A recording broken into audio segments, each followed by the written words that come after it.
Hello friends, welcome to YouTube channel Pharmation. आज हम देखेंगे फिजिकल फार्मास्यूटिक्स सेकंड के यूनिट 4 का method of determination of surface area. ठीक है, तो हमारे सिलेबस में दो टॉपिक दिया गया है, एक परमिएबिलिटी मेथड, दूसरा एडजॉर्प्शन मेथड। ठीक है, तो सबसे पहले हम परमिएबिलिटी मेथड देखेंगे।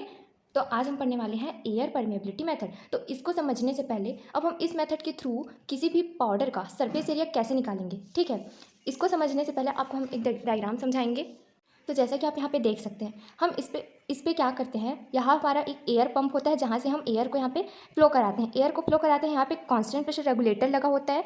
अब ये कांस्टेंट प्रेशर रेगुलेटर क्या करता है, यहाँ जो प्रेशर होता है उसको कांस्टेंट रखता है। ठीक है, देन अब वो एयर इधर आया, देन यहाँ पे एक ड्रायर लगा होता है। तो ये ड्रायर क्या करता है, इस जो एयर है उसको ड्राई करता है। ठीक, अब ड्राई किया, देन वो जो एयर है यहाँ से फ्लो किया और यहाँ पे हमारा जो सैंपल है जिसका सर्फेस एरिया हमको पता करना होता है और यहाँ पे फिल होता है। यहाँ पे जो ये आपको दिख रहा है इसको हम बोलते हैं पोरस प्लग, मतलब कि इसमें थोड़ा थोड़ा होल रहता है जिससे हमारा एयर पास हो सके। ठीक है, देन वो हमारा एयर इधर आता है, यहाँ पे हमारा एक मैनोमीटर लगा होता है जो प्रेशर डिफरेंस को यहाँ पे शो करता है। तो अब हम इसके थ्रू कैसे पता कर सकते हैं किसी भी पार्टिकल का सरफेस एरिया। देखिए यहाँ पे क्या होगा, यहाँ इस जगह पे हमारा पाउडर है, तो अगर इसका सरफेस एरिया ज़्यादा हुआ, अगर इस पाउडर का सरफेस एरिया ज़्यादा हुआ तो ये जो एयर है वो बहुत डिफ़िकल्टी से यहाँ से पास होगा। वो डिफ़िकल्टी से पास होगा तो यहाँ पे जो प्रेशर है वो ज़्यादा वैरी करेगा। ठीक है, अब अगर इन केस ऑफ अगर इसका जो सरफेस एरिया है वो कम रहा, तो यहाँ से जो एयर है वो पास हुआ और ईजिली यहाँ से परमिएट करके निकल गया। ठीक, तो इससे हमको समझ में आता है कि हाँ, यहाँ पे जो पार्टिकल जो हमारे पाउडर प्रेजेंट है उसका सरफेस एरिया कितना है। तो यहाँ पे आप देख सकते हैं जितना ज़्यादा अगर सरफेस एरिया रहा उस पाउडर का तो उतना ही ज़्यादा रेजिस्टेंस होगा उस एयर को फ्लो करने में, मतलब कि वो इजीली उस पोरस जो प्लग था उसको पास नहीं कर पाएगा, थोड़ा उसको डिफिकल्टी होगा। अगर उसका सरफेस एरिया कम हुआ उस पाउडर का, ठीक है, तो क्या होगा, रेजिस्टेंस भी कम होगा, वो इजीली फ्लो करके बाहर हो जाएगा। ठीक है, तो इससे हम ये समझते हैं कि जितना कम सरफेस एरिया होगा किसी भी पाउडर का तो वो उतनी ही ईजिली उस प्लग को परमिएट करके बाहर निकल जाएगा।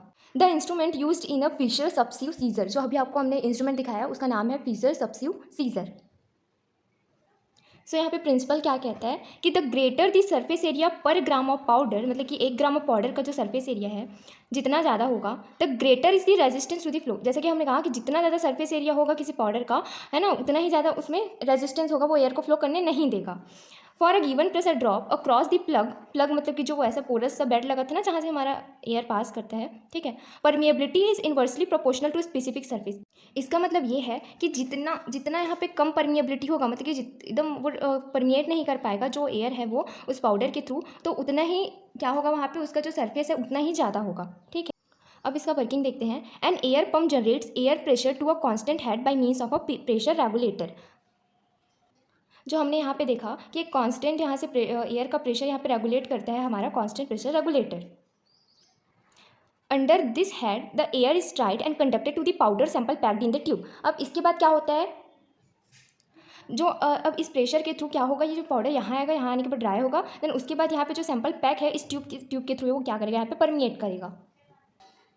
The flow of air through powder bed is measured by means of a calibrated manometer and is proportional to the surface area or the average particle diameter। इसका मतलब ये है कि अब वो जो एयर है वो यहाँ से पास होगा तो किससे मेज़र हो जाएगा, यहाँ पे हमारे मैनोमीटर से। ठीक है, और इस मैनोमीटर पे जो प्रेशर यहाँ पे डिफरेंस आएगा इसके थ्रू हम क्या यहाँ पे निकाल सकते हैं कि उस पर्टिकुलर पाउडर का यहाँ पे सरफेस एरिया कितना है। सिंपल सी बात है, जितना ज़्यादा यहाँ पे प्रेशर डिफरेंस होगा उसका सरफेस एरिया उतना ज़्यादा होगा, जितना कम प्रेशर डिफरेंस होगा यहाँ पे क्या होगा, उसका सरफेस एरिया इस पाउडर का कम होगा। सो फ्रेंड्स, ये तो था एयर परमिएबिलिटी मेथड, फिर हम आगे पढ़ेंगे एडजॉर्प्शन मेथड। सो फ्रेंड्स, अगर आपको वीडियो अच्छी लगी हो तो please like, subscribe and share ज़रूर करें।